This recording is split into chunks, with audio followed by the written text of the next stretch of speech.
Good morning students, welcome back to online classes of Bagdiawal Vidya Niketan. Yesterday we have completed the topic of oogenesis.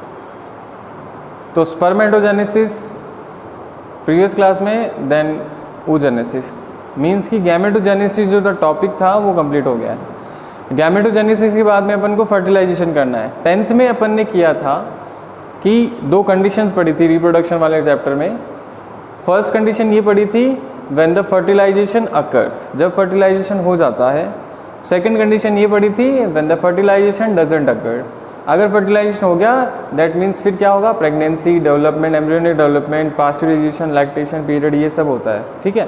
लेकिन condition second जो है वो आती है if fertilisation doesn't अकर. जब fertilisation नहीं होगा तो क्या होता है, मेंस्ट्रुएशन अकर्स. जब मेंस्ट्रुअल साइकिल जो है या बिगिंस हो जाते हैं. ठीक है, जब फर्टिलाइजेशन नहीं होता है. ठीक है, तो आज का अपना टॉपिक जो है वो यही है, menstrual cycles in human female reproductive system. चलिए स्टार्ट करते हैं मेंस्ट्रुअल साइकिल्स. तो सबसे पहले मेंस्ट्रुअल साइकिल्स होता क्या है. तो it is the process of rhythmic changes in human female reproductive areas. Human जो फीमेल्स होती हैं, मेनली जो प्राइमेट्स होते हैं, प्राइमेट्स में कौन कौन आते हैं, जैसे ह्यूमन है, ठीक है, आ गए एप्स आते हैं, है ना, और मंकीज़ आते हैं, तो ये प्राइमेट है. बाकी में क्या होता है, जो और दूसरे नॉन प्राइमेट जो होते हैं उनमें ईस्ट्रस साइकिल्स आते हैं. मेंस्ट्रुअल साइकिल्स नहीं आते, ईस्ट्रस साइकिल्स आते हैं. तो जो प्राइमेट होते हैं, ह्यूमन है, एप्स है, मंकीज़ है, ये क्या है, प्राइमेट. तो इनमें मेंस्ट्रुएशंस जो है वो अकर्स होते हैं. ठीक है, रिदमिक चेंजेस होते हैं. ह्यूमन जो फीमेल ऑर्गन्स होते हैं उनमें कुछ रिदमिक चेंजेस होते हैं, उनको क्या कहते हैं, मेंस्ट्रुअल साइकिल्स कहते हैं. ठीक है, चलिए स्टार्ट करते हैं.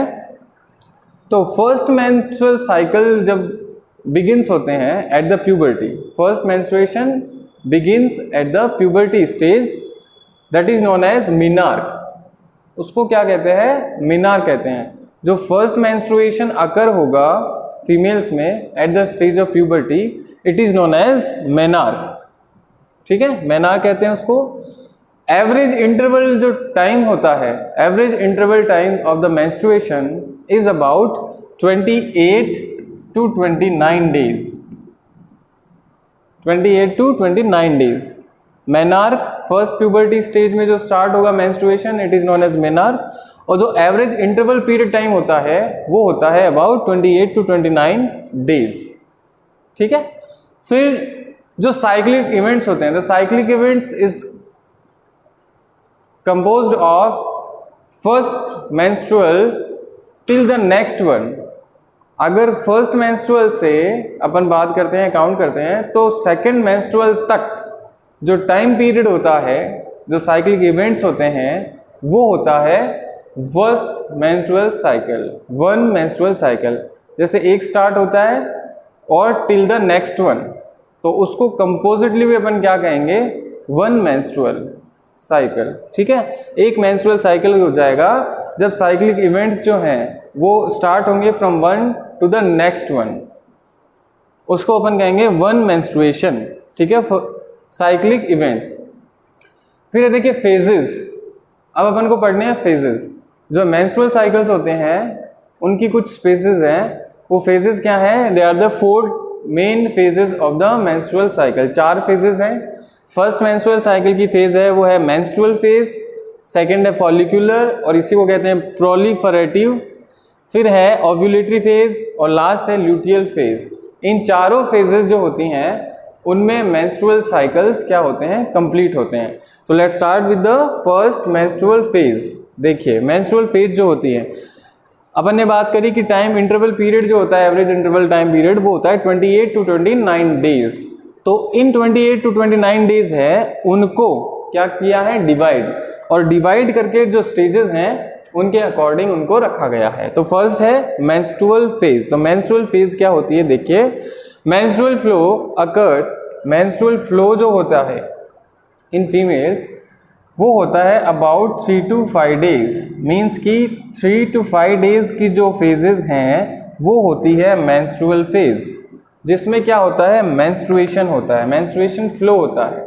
ठीक है, क्या होता है, देखिए ब्रेकडाउन होता है, breakdown of endometrium of uterus. अपन ने पढ़ा था यूट्रस में एंडोमेट्रियम, पेरीमेट्रियम, मायोमेट्रियम। एंडोमेट्रियम क्या होती है, inner lining of the uterus, inner lining of the uterus. तो ब्रेकडाउन होता है, breakdown of endometrium of uterus. तो ब्लड वेसल्स होती हैं वो क्या बनाती है, fluid. Blood vessels form liquid along with the unfertilised eggs comes through the vagina. क्या होता है मेंस्ट्रुअल फेज में, 3 to 5 डेज जो होता है वो मेंस्ट्रुअल फ्लो होता है।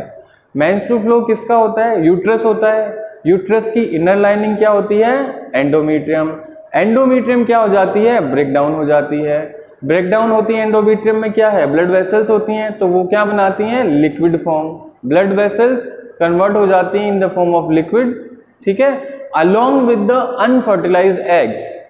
फर्टिलाइजेशन हो ही नहीं रहा तो अनफर्टिलाइज्ड एग्स या ओवा रहेंगे वहां, तो एंडोमेट्रियम की जो लाइनिंग है वो ब्रेकडाउन होकर के जो अनफर्टिलाइज्ड एग्स है come out the through the vagina, तो वो वेजाइना के थ्रू बाहर आने लग जाते हैं, ठीक है, मेंस्ट्रुअल फेज में।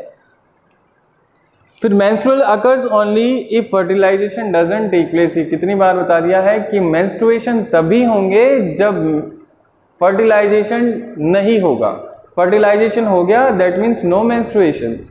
अगर फर्टिलाइजेशन नहीं हुआ तभी क्या होंगे, मेंस्ट्रुअल साइकिल्स अकर्स होते हैं। फिर देखिए लैक ऑफ मेंस्ट्रुएशन, कभी कभी क्या होता है, ये it is not need to the fertilisation take place. कभी कभी बिना फर्टिलाइजेशन के भी मेंस्ट्रुएशन जो होते हैं वो क्या हो जाते हैं, लैक हो जाते हैं। देखिए कब होते हैं, lack of menstruation generally indicates the pregnancy. अगर मेंस्ट्रुअल साइकिल जो होते हैं या मेंस्ट्रुएशन जो होते हैं वो लैक हो जाते हैं, it means generally it means वो इंडिकेट करता है प्रेगनेंसी। कुछ केसेस में ड्यू टू स्ट्रेस होता है फीमेल्स में, उसकी वजह से भी मेंस्ट्रुएशन लैक हो जाते हैं। पूर हेल्थ, हेल्दी नहीं होते हैं, अनहेल्दी होते हैं जिसकी वजह से, या फिर सम डिजीज, तो उनकी वजह से लैक ऑफ मेंस्ट्रुएशन हो जाते हैं। जनरली इंडिकेट्स क्या करते हैं, lack of menstruation indicates the pregnancy. अगर ये नहीं होता है तो ड्यू टू स्ट्रेस जो होता है उसकी वजह से भी लैक ऑफ मेंस्ट्रुएशन हो जाते हैं। फिर कुछ डिजीज हो जाती हैं, या फिर अनहेल्दी जो होते हैं पर्सन, फीमेल्स, उनकी वजह से लैक ऑफ मेंस्ट्रुएशन हो जाते हैं। तो मेंस्ट्रुअल फेज जो थी, वापस रिवाइज कर लेते हैं, it about 3 to 5 days. Menstrual flow होता है, मेंस्ट्रुअल फ्लो कब होता है, जब ब्रेक डाउन हो जाती है inner lining of uterus. Inner lining जो होती है उसमें ब्लड वेसल्स होती हैं, वो क्या बनाती है, इन फॉर्म ऑफ लिक्विड, और उनके साथ क्या होते हैं, अनफर्टिलाइज्ड एग्स होते हैं। तो they comes through the vagina, way comes out through the vagina, वो बाहर आने लग जाते हैं। मेंस्ट्रुएशन तभी होता है then fertilisation doesn't take place, जब फर्टिलाइजेशन नहीं होगा। लैक ऑफ मेंस्ट्रुएशन कब हो जाते हैं, ये जनरली इंडिकेट्स करते हैं द प्रेगनेंसी। अगर प्रेगनेंसी नहीं है तो कुछ केसेस में, जैसे कि due to stress, poor health, और द कुछ क्या होता है, डिजीज, कभी कभी अनहेल्दी पर्सन डिजीज उसको कैरी कर लेती है, तो that it means the lack of menstrual cycles, ठीक है। एक फेज हो गई है। सेकेंड फेज क्या है, फॉलिक्यूलर फेज, या इसको कहते हैं प्रोलिफरेटिव फेज। प्रोलिफरेटिव का मतलब क्या होता है, मेंटेनेंस करना, मरम्मत करना। अपना जनरली अपन बात करते हैं तो जैसे मकान है, घर होता है अपना, वहाँ पर क्या हो जाता है, ये जो अपन प्लास्टर करवाते हैं, तो ये प्लास्टर कभी कभी क्या हो जाता है, नीचे गिर जाता है ना, खराब हो जाता है तो नीचे गिर जाता है, तो अपन क्या कराते हैं, उसको वापस उसकी मरम्मत कराते हैं। That it means the proliferation, ठीक है। तो उसको सही करा दिया वापस, मतलब यूट्रस की लाइनिंग जो है वो ब्रेक डाउन हो गई। अब वापस यूट्रस क्या करेगा, प्रोलिफरेट होता है, मतलब वापस उसकी मेंटेनेंस होती है। उस जो फेज होती है उसको कहते हैं फॉलिक्यूलर फेज और प्रोलिफरेटिव फेजेस। क्योंकि अब प्रोलिफरेटिव होने का मतलब क्या है कि अगर मान लो कि इस दौरान जो फर्टिलाइजेशन नहीं हुआ, उसके बाद फर्टिलाइजेशन होता है, तो जो भी ओवा या स्पर्म्स आते हैं तो इम्प्लांटेशन के लिए क्या चाहिए होता है भाई, चाहिए होगा एंडोमेट्रियम की लाइनिंग। एंडोमेट्रियम की लाइनिंग अगर इम्प्लांटेशन के लिए थिकर नहीं है तो इम्प्लांटेशन नहीं होगा। तो वापस से क्या हो जाएंगे, मेंस्ट्रुएशन हो जाएंगे। ठीक है, चलिए सेकंड फेज जो है वो है फॉलिकुलर फेज और प्रोलिफरेटिव फेज। इसके बाद मेंस्ट्रुएशन के जस्ट तुरंत बाद क्या आ जाती है, फॉलिकुलर फेज। ठीक है, फॉलिकुलर फेज में क्या होते हैं, मैंने पढ़ा था कि प्राइमरी फॉलिकल्स होती हैं वो ग्राफिन फॉलिकल्स बनाती हैं। तो सबसे पहले क्या होते हैं फॉलिकुलर फेज में, ये होने के बाद प्राइमरी फॉलिकल जो होते हैं वो ग्राफिन फॉलिकल्स बनाते हैं, और जो एंडोमेट्रियम की लाइनिंग होती है वो रीजनरेट या प्रोलिफरेटिंग हो जाती है थ्रू द प्रोलिफरेशन। जो एंडोमेट्रियम होती है यूट्रस की वो वापस बनने लग जाती है। ठीक है, अब कुछ हार्मोन्स होते हैं, जैसे पिट्यूटरी पढ़ा था अपन ने, ओवेरियन हार्मोन्स पढ़े थे, उनमें क्या होता है वो हार्मोन्स को इंड्यूस करते हैं for the changes of uterus और ओवरी, क्योंकि कुछ चेंजेस होने लग जाते हैं, प्रोलिफरेशन होगा तो चेंजेस होंगे, तो कुछ हार्मोन्स होते हैं वो इंड्यूस करते हैं पिट्यूटरी और जो ओवरी होती है, जिसकी वजह से वो अपना सीक्रेशन स्टार्ट करते हैं। जैसे कि लीडिंग सेल्स हैं वो LH को सीक्रेट करेगी, है ना, सर्टोली सेल्स है वो FSH को सीक्रेट करेगी। तो इस दौरान क्या होता है, ओवेरियन जो हार्मोन होते हैं LH और FSH, उनका लेवल क्या हो जाता है, हाई, मतलब वो बहुत ज़्यादा स्टिमुलेट हो जाते हैं, उनकी क्वांटिटी जो है रिलीजिंग क्वांटिटी वो बढ़ जाती है। ठीक है, अब जो ग्रोइंग फॉलिकल्स होती हैं, ग्रोइंग फॉलिकल्स मतलब कि जो ग्राफिन फॉलिकल है वो ग्रो कर रही है, तो ग्रोइंग फॉलिकल्स क्या करती है, ईस्ट्रोजन को क्या करती है, सीक्रेट करती है, ईस्ट्रोजन को क्या करती है, सीक्रेट करती है। अब LSH FSH जो लेवल होता है बहुत ज़्यादा होता है, और ये जो स्टेज होती है फॉलिकुलर स्टेज, ये होती है आफ्टर द ये कह सकते हैं टिल द 15 डेज। जो 14 डे है इसकी मिड फेज वो दिखा रखी है फॉलिकुलर फेज में, कि 14th डे जब होते हैं तब ग्राफियन फॉलिकल्स बनना और प्रोलिफरेटिंग जो एंडोमेट्रियम वॉल होती है उसका काम शुरू हो जाता है, उसका फंक्शन शुरू हो जाता है। LH और FSH बहुत लेवल में बढ़ जाते हैं और ईस्ट्रोजन सीक्रेट करती हैं जो ग्रोइंग फॉलिकल्स होती हैं। ये है फॉलिकुलर या प्रोलिफरेटिव फेज। ठीक है, इसके बाद जस्ट फॉलो करती है ओव्यूलेटरी फेज।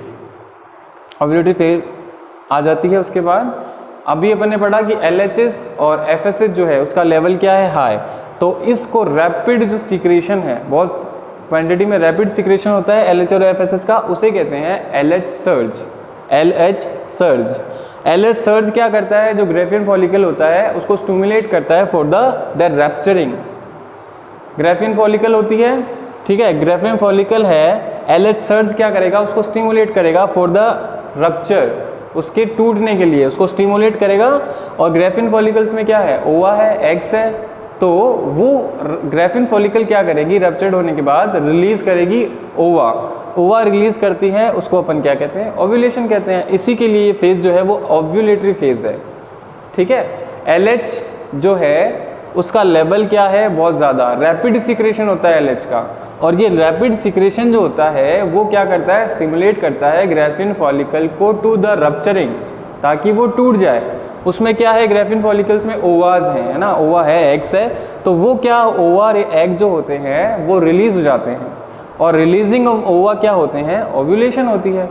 ठीक है, ओव्यूलेशन हो जाता है। ठीक है, अब जो लास्ट फेज है अपन इसी में बात कर लेते हैं। नहीं, ओव्यूलेटरी फेज खत्म, ओव्यूलेटरी फेज इतनी है कि ओव्यूलेशन हो जाते हैं। ठीक है, लास्ट फेज जो है वो है ल्यूटियल और सिक्रेटरी फेज। लास्ट फेज क्या है, ल्यूटियल और सिक्रेटरी फेज। ठीक है, अब देखिए क्या होता है, बचा हुआ जो भी ग्राफिन फॉलिकल के जो पार्ट्स होते हैं, बचे हुए remaining of the graphene follicles, वो कन्वर्ट हो जाती है कार्पस ल्यूटियम में। ऐसी स्ट्रक्चर्स बनाती हैं जिसको कहते हैं कार्पस ल्यूटियम। ये क्या है, ओव्यूलेटरी फेज के बाद जो ग्राफिन फॉलिकल बची हुई है उसके रिमेनिंग जो पार्ट होते हैं वो क्या बनाते हैं, कार्पस ल्यूटियम बनाते हैं। ठीक है, क्या बनाएंगे, कार्पस ल्यूटियम। कार्पस ल्यूटियम जो होते हैं वो क्या करते हैं, वो अपनी जो सेकेंडरी स्टेजेस है उसमें क्या करते हैं, ये प्रोजेस्टेरोन जो होते हैं उनको क्या करते हैं, सीक्रेट करते हैं। ये प्रोजेस्टेरोन क्या करते हैं, मेंटेनेंस करेंगे एंडोमेट्रियम ऑफ यूट्रस। ये सीक्रेट करते हैं, कार्पस ल्यूटियम जो है, कार्पस ल्यूटियम क्या करेगी, सीक्रेट करेगी प्रोजेस्टेरोन। ठीक है, प्रोजेस्टेरोन क्या करता है, maintenance of the endometrium of uterus. Endometrium जो है यूट्रस का, उसको मेंटेनेंस का काम करेगा, बनाने का काम करेगा प्रोजेस्टेरोन। ठीक है, प्रोजेस्टेरोन। अब क्या होता है, जैसे ही मेंटेनेंस होने लग जाता है, मेंटेनेंस जब भी होगा तो जो यूट्रस की वॉल है वो क्या हो जाएगी, थिकन हो जाएगी। थिकन किस लिए होगी, फॉर द इम्प्लांटेशन ऑफ ओवा, या हाँ इम्प्लांटेशन ऑफ ओवा, थिक हो जाएगी यूट्रस वॉल। तो क्या होंगे, जो ओवा होंगे वो इम्प्लांट कहाँ हो जाएंगे, इन द यूट्रस। ठीक है, अब जब भी या फिर प्रेगनेंसी का टाइम है तब भी मेंटेनेंस करेगा यूट्रस की वॉल। ठीक है, अब ड्यूरिंग प्रेगनेंसी क्या होते हैं, मेंस्ट्रुएशन स्टॉप हो जाते हैं। प्रेगनेंसी हो गया, it means the eggs are fertilised, तो एग्स फर्टिलाइज हो जाएंगे तो मेंस्ट्रुएशन स्टॉप हो जाएंगे। तो जब भी ड्यूरिंग प्रेगनेंसी मेंस्ट्रुएशंस क्या हो जाते हैं, स्टॉप हो जाते हैं। जब भी मान लीजिए कि फर्टिलाइजेशन नहीं हो रहा है, कंडीशन आती है कि फर्टिलाइजेशन नहीं हुआ, तो जो कार्पस ल्यूटियम होता है, जब फर्टिलाइजेशन नहीं होता है तो कार्पस ल्यूटियम क्या बन जाता है, कार्पस एल्बिकेन्स बन जाता है। क्या बन जाता है, कार्पस एल्बिकेन्स। और ये जो है एल्बिकेन्स वो प्रोजेस्टेरोन को सीक्रेट नहीं करेगा। प्रोजेस्टेरोन को सीक्रेट नहीं करेगा तो इम्प्लांटेशन नहीं होगा। इम्प्लांटेशन नहीं होगा दैट मीन्स द वापस क्या होगा, मेंस्ट्रुएशन के लिए रेडी हो जाएगा कार्पस ल्यूटियम। ठीक है, कार्पस ल्यूटियम जब फर्टिलाइजेशन नहीं होगा तो कार्पस एल्बिकेन्स नहीं बनेगा। कार्पस एल्बिकेन्स नहीं बनेगा that means the progesterone secret नहीं होगा। प्रोजेस्टेरोन सीक्रेट नहीं होगा तो क्या होगा, वापस इम्प्लांटेशन नहीं होंगे। इम्प्लांटेशन नहीं होगा तो मेंस्ट्रुअल स्टार्ट हो जाएंगे, मेंस्ट्रुअल साइकिल्स स्टार्ट हो जाएंगे। ठीक है, तो जो एज ऑफ 50 होती है इन द फीमेल्स, तो परमानेंटली क्या होता है, जो मेंस्ट्रुएशन स्टॉप हो जाते हैं उस स्टेज को कहते हैं मेनोपॉज। क्या कहते हैं, मेनोपॉज। ये होता है आफ्टर 50 ईयर्स। तो 50 ईयर जो होती है, 50 या 55 भी हो सकता है, तो उस दौरान क्या होता है, मेंस्ट्रुएशंस क्या हो जाते हैं, परमानेंटली स्टॉप हो जाते हैं। कुछ टेम्पररी स्टॉप होते हैं, जब कब होती है कि प्रेगनेंसी हो गई या फिर लैक्टेशन जब होता है फीमेल्स में, जब अपने बच्चों को फीड कराते हैं देयर यंग वंस, उस दौरान क्या होता है, मेंस्ट्रुएशन टेम्पररी क्या हो जाते हैं, स्टॉप हो जाते हैं।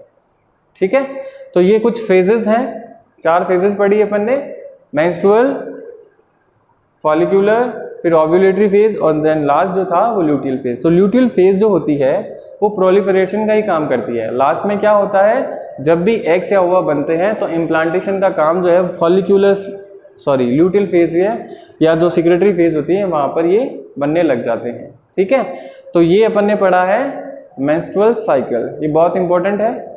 गैमेटोजेनेसिस और मेंस्ट्रुअल साइकिल, इनमें से हर बार हर सेशन होता है एग्जाम का, उसमें हर साल एक क्वेश्चन आता है, वो भी 5 मार्क्स का। जो लार्ज बड़े क्वेश्चन है 5 मार्क्स के, वो इनमें से ही आते हैं। तो ये बहुत इंपॉर्टेंट है, इसको आपको यू हैव टू मेमोराइज। ठीक है, नेक्स्ट क्लास में अपन पढ़ेंगे नेक्स्ट जो टॉपिक है अपना fertilisation, then pregnancy, implantation, embryonic development, ये अपन नेक्स्ट क्लासेस में करेंगे। तब तक के लिए ऑल द बेस्ट।